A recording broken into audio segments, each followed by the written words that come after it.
Ale vypadá to, že ho v pohodě dáváme. Čus, já vás vítám u toho videa, z dalšího z Ark Survival Evolved a dneska je ten den, takzvaně dneska jdeme na bose. Prvního základního bose, to Broodmother, nebo jak se jmenuje. Jak se můžete všimnout, tak tady jsem už přijel naše pomocníky. Máme tu Daedona, u kterého si ještě nastavím postoj neutrální, aby na nikoho neútočil. Povolit pasivní léčení a dáme mu do výdrže, do damage, do životů hlavně, a ještě do té výdrže, no, ať to bude potřebovat hodně jídla. Potom tu máme ještě tady toho, tomu dáme do životu, vyhodíme to a jo, maso má. Ty, prosím tě, chování, postoj pasivní buď. Tady ty jsem už všechny vylevloval, takže dobrý. Doufám, že mají teda všichni útok na můj cíl. My mu tomu Daedonovi musíme dát jídlo, protože já jsem mu dal omylem bobule, což jsem upřímně nechtěl. A on jí samozřejmě maso, takže mu tam musím naházet teď maso, ať jí. Protože to bude hodně potřebovat a bude potřebovat hodně masa. Sakra, jsem se seknul. Bude potřebovat hodně masa, aby to ustál, to healování. Takže mu tady dáme maso. Doufám, že mu to bude stačit. Ale my tady zatím půjdeme Argentavisovi dát šipky, protože ty potřebovat nebudeme. Tohleto si zatím necháme, tohleto klidně taky odložíme, necháme si dalekohled. A jo, já bych řekl, dámy a pánové, že se do toho můžeme pustit. Nevím teda co čekat, nikdy jsem takhle bose nedělal.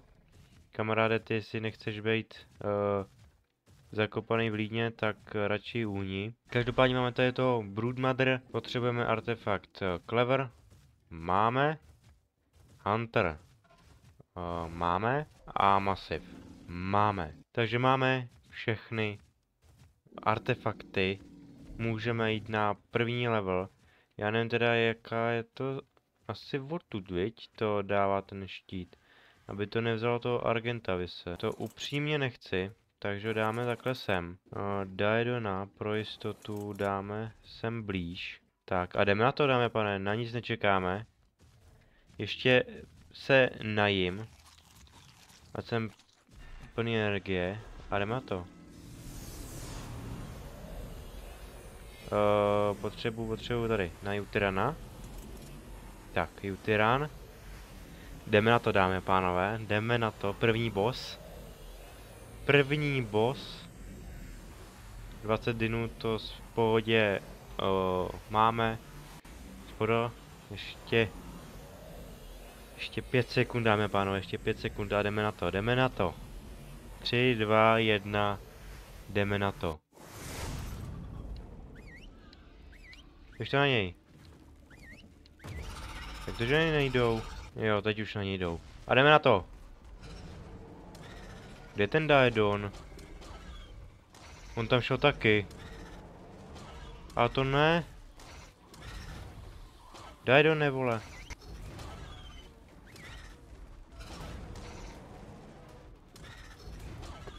Ale vypadá to, že ho v pohodě dáváme. Aha. Paráda. To je asi nějaká tabulka, že jsme ho dali. Dobrý, ty už nemusíš nasledovat. Takhle rychlý jsem to teda opravdu nečekal. To je ten přišel o trošku životu, to je ten o malinko, to je ten taky o malinko, ten taky o malinko. Máme ho tady, tak to jsem čekal, že bude pomalejší, bylo to rychlý, tyjo. Ubral jim trošku životu. Co Daedon, jak je na tom? Daedonovi neubral nic. Neubral mu nic a získal. Jo.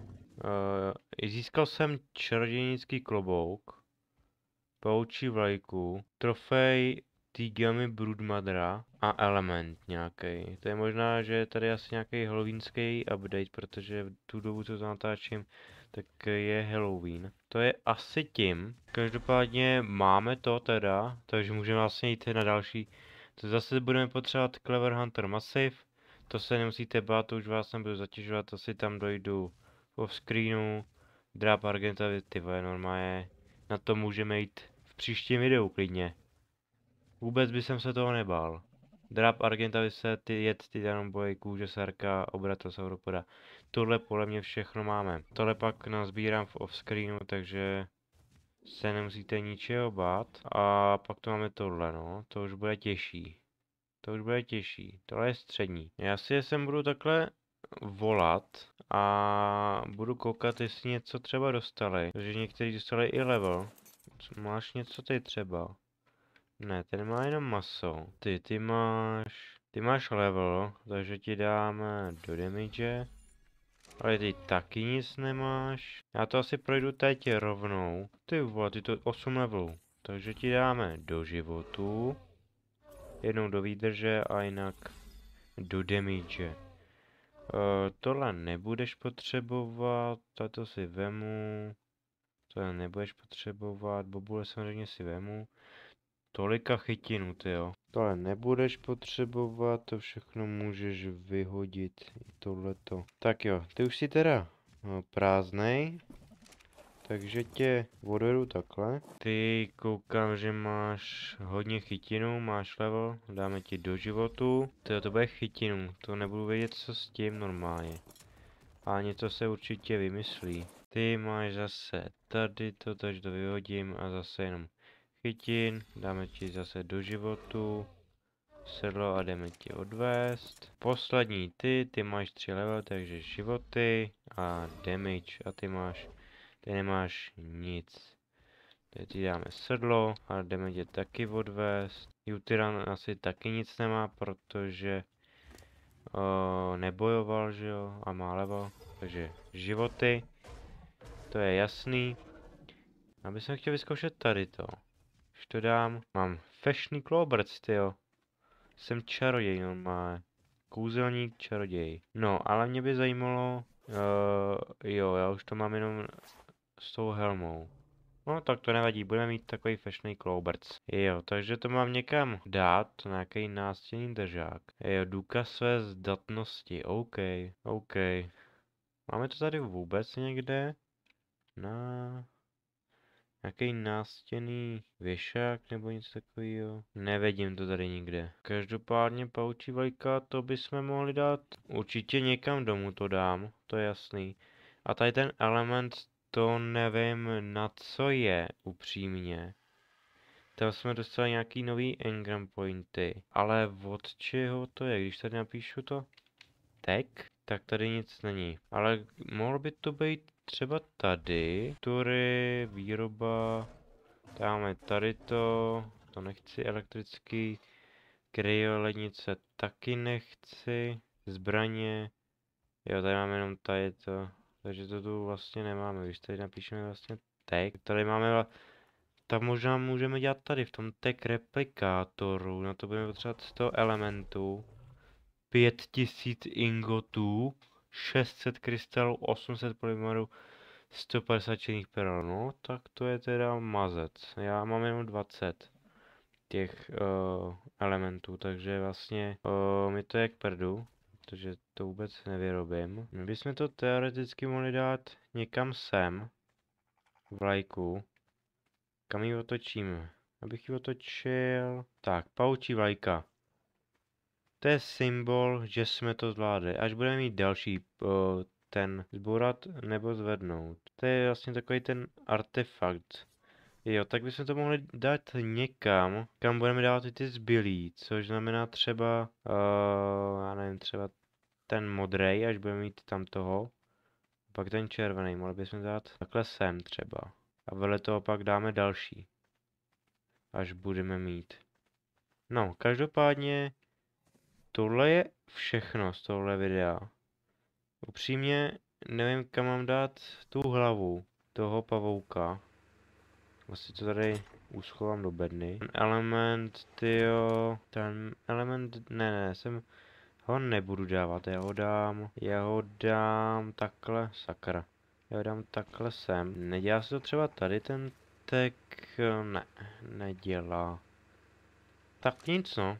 dámy a pánové. Tak tohle je teda všechno pro tohle video. Možná, že bylo takový kratší, ale myslel jsem si, že nám to zabere delší dobu. Zabíjení toho pavouka.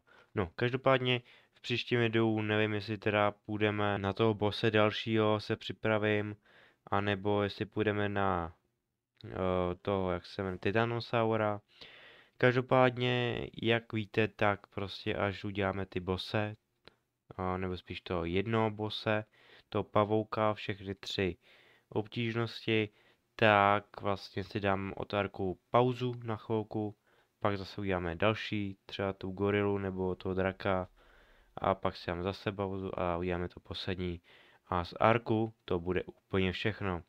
Takže ještě do takový bych to rozdělil 3 částí arku, nebo kolik je tady těch bossů, to nevím, asi 3, že jo. Takže 3 částí a ještě v té části první bych chtěl ochočit Titanosaura. Takže možná v příštím videu uděláme ještě bose. Připravím se, já se vlastně chci ještě podívat, jestli máme všechny ty věci na to. Vím, že jsme potřebovali 5 obradlů sauropoda, máme 5 drápů Argentavise. A což 5 jedů titanoboje to máme a 5 jo, takže to máme vlastně, takže v offscreenu si ještě půjdu udělat ty artefakty a potom můžeme jít.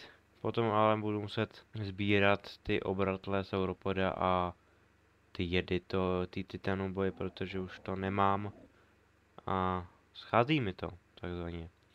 Tady to ještě mám na další. Tak jo, tohle je opravdu všechno. Doufám, že se vám to líbilo. Dejte již tak like, odběr, jo. A u dalšího videa, kde budeme ochočovat buď Titanosaura, nebo půjdeme na dalšího bose.